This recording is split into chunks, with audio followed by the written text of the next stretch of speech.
Today, I want to walk you through how to get your first coaching client organically without paid ads, without a funnel, and without doing a bunch of weird, pushy things that don't feel like you. But before we get into the practical steps, I want to name the real reason this feels so hard for so many new coaches, because it's usually not a lack of effort. And stay with me because I'm also going to show you why your first client may be closer than you think, and why the sales conversation that leads to that first yes often feels nothing like what people imagine sales is supposed to be. A lot of coaches have a version of the same beginning, right? You get certified, you care deeply about the work, you know you can help people. So you do what you think you're supposed to do. Right? You build the offer, you work on the website, you choose a niche that sounds like it makes sense, and you start posting, right? Try to sound clear and credible and professional. And then nothing really happens. No clients, no real momentum, no clear proof that this thing is actually working. So of course your mind starts looking for the missing piece. Maybe I need ads. Maybe I need a funnel. Maybe I need a lead magnet or some bigger, more advanced strategy. Here's what I want to say right up front. Most coaches don't get their first client because they suddenly cracked the code on, paid marketing. They get their first client because they got clear enough to have the right conversation with the right person. That's a very different thing. Most new coaches start trying to market before they're actually clear, clear on who they help, right? On what changes through their work, clear on why someone would choose them, clear on what kind of strategy actually fits the way that they're built. So, what happens? They start putting these broad, vague messages out into the world and hope that the right person somehow recognizes themselves in it. But usually that doesn't happen. And it's not because the coach isn't talented or the work isn't valuable. It's because the message isn't sharp enough yet to land. And this is where human design matters in the way that I teach business. Now, if human design is new to you, all you really need to know for now is that it helps you explain how different people are naturally built to use energy, right? To use their particular energy to make decisions, to create opportunities. It's kind of like a business blueprint. And in other words, it helps you stop forcing yourself into strategies that look good on paper, but work terribly for you in your real life. Because what creates momentum for someone else may create resistance for you. It doesn't mean that you're failing. It means that your business may be asking for a different path. Here's why so many things you've tried haven't worked, and it may have a lot less to do with effort than you think. And so in human design, there are different energy types. Each one tends to work best in a different way. So that matters because your client getting strategy shouldn't fight the way that you just naturally work. So if you're a generator or manifesting generator, you are built to respond. That means that your energy tends to come alive when there's something real in front of you to respond to, right? A question, a conversation, someone engaging with your content, or an opportunity popping up. So that's very different energy from like cold pitching strangers all day, right? Wondering why you feel frustrated. Now, if you're a projector, you are built for recognition. And this doesn't mean, sitting back and doing nothing. It means the energy of chasing usually doesn't serve you, right? You still need to be visible enough to be seen, but the strategy has to leave room for recognition instead of pure hustle. If you're a manifester, initiation is more natural for you. But even then, the way you move people is different.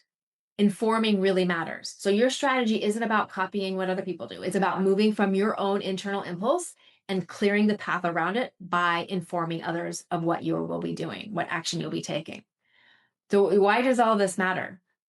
Because if you are using a strategy that fights your natural way of operating, it's going to feel heavier than it needs to. And when it feels heavier than it needs to, most coaches make it mean that they need more discipline. But really what they need is more alignment. Before you adopt a client getting strategy, ask yourself whether it actually fits the way you naturally work. If it feels consistently heavy, forced, or draining, that's key information to pay attention to. Like, so most new coaches think that their first client has to come from marketing. A lot of time, it comes from one clear conversation.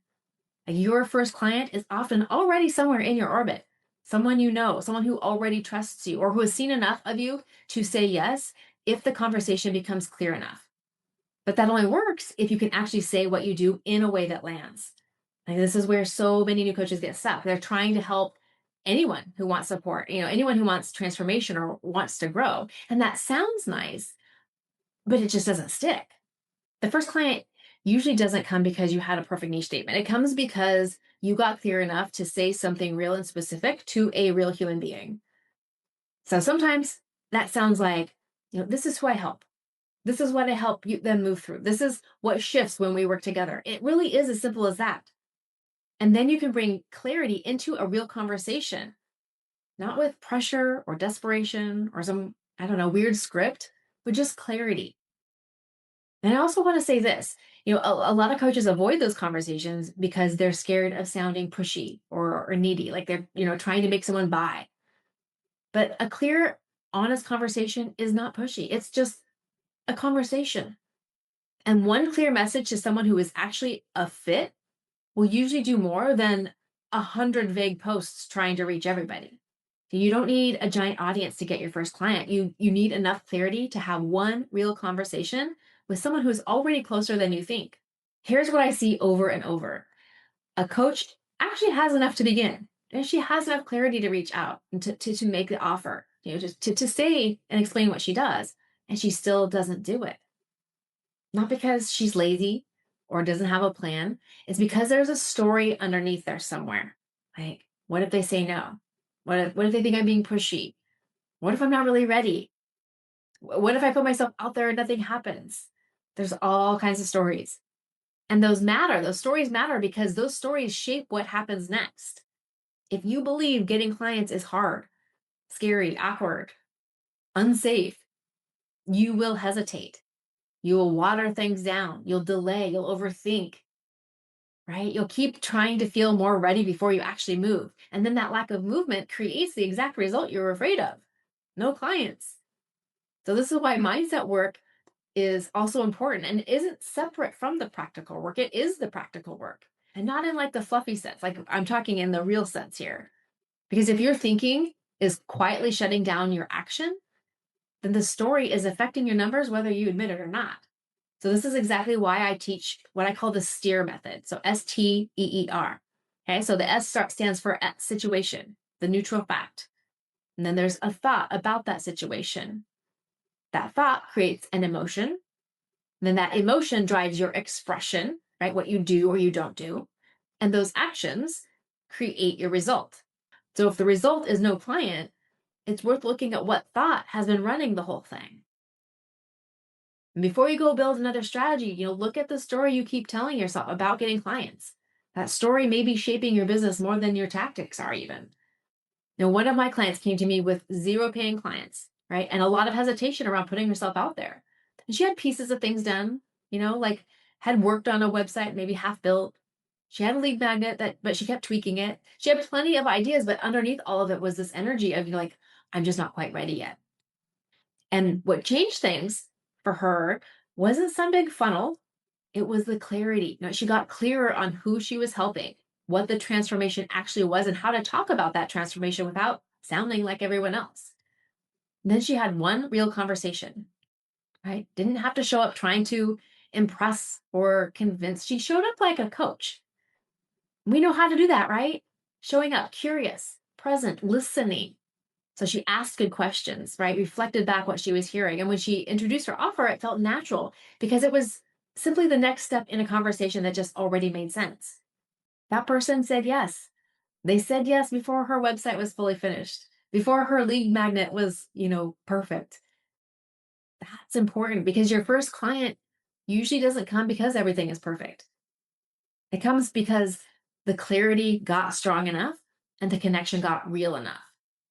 And so, and your first sales conversation doesn't have to feel like a sales conversation. If it feels like coaching, if it feels like clarity, and it's like an honest invitation, that is often when people will say yes. So what ties all of this together? Not a platform, not a funnel, not a content calendar, definitely not paid ads. This is a shift that makes everything else work better. It's alignment. When your niche actually fits who you are here to help, your message gets clearer. When your offer reflects the transformation that you are genuinely built to lead, conversations get easier. When your strategy matches your values and your design, you stop leaking so much energy trying to force yourself into methods that never fit in the first place. And that's why I say you don't need to do ads, but you do need to have alignment.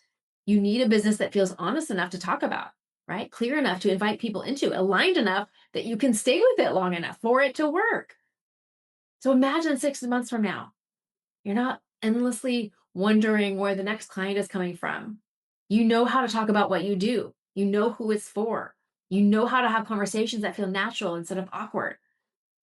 And you're not trying to make someone else's business model work for you. You're building something that actually feels like you. Now, that is what becomes available when you stop trying to force a strategy that was never really yours. And when you start building from the way that you're actually designed to work. So, all of what you heard here is exactly what I help clients do. So, if you're ready to take the next step and learn more about how to attract your first coaching clients without paid ads, click the link in the description to schedule a call with someone on my team. Let's work together to turn your coaching dreams into reality.